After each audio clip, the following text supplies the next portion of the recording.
Autre mesure forte annoncée hier par Emmanuel Macron, elle concerne l'école. Oui, moins d'élèves dans les classes, 24 maximum de la grande section de maternelle au CE1, pas seulement dans les zones prioritaires, mais partout sur le territoire. Bonjour Francette Popinot. Bonjour. Vous êtes secrétaire générale du SNUIPP, le principal syndicat du primaire. 24 élèves maximum par classe, c'est plutôt une bonne nouvelle, non ?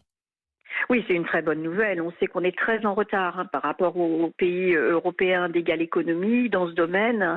Donc, effectivement, on a un retard conséquent. Il faut réduire les effectifs dans les classes. C'est une urgence. Qu'on commence par les classes de grande section CP, CE1, c'est une bonne nouvelle. Il faut bien une première étape.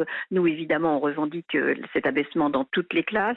Mais surtout, on voudrait que ce soit budgété. On craint que ça se fasse à moyens constants. Or, on a déjà du mal avec les postes qui sont alloués à dédoubler les classes en éducation prioritaire. Là se rajoute le dédoublement des grandes sections en éducation prioritaire, plus l'abaissement des classes à 24. Ça veut dire que si on n'a pas de dotation, ce sont les autres classes qui vont payer ce tribut.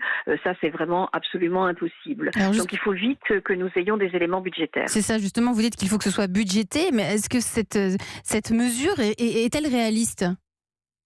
Oui, c'est réalisable bien sûr, parce qu'on a un investissement aussi dans l'école qui est inférieur à l'ensemble des pays d'égale économie. Donc on peut investir davantage dans l'école. D'ailleurs, il l'a rappelé hier soir, Monsieur le Président, que effectivement l'école est un investissement. Il faut investir dans l'école. Donc on peut le faire. On peut le faire sur un plan pluriannuel, bien sûr, pour respecter les deniers publics. Donc c'est faisable, mais effectivement ça a un coût. On peut profiter de la baisse démographique, qui fait qu'on aura moins de postes à allouer, parce que il va y avoir évidemment un petit jeu qui va se faire avec le fait qu'il y ait une baisse démographique. Pour autant, il faut quand même des postes et il faut en donner rapidement, puisque là, nous avons eu 1000 postes en moins au concours à cette rentrée. Donc là, il faut redistribuer, remettre des postes en plus pour qu'on ait des enseignants sur les classes qui vont s'ouvrir, parce que mécaniquement, ça va générer des ouvertures de classes. Merci Francette Popinot d'avoir été en direct sur Europe 1. Je rappelle que vous êtes secrétaire générale du SNUIPP, premier syndicat du primaire.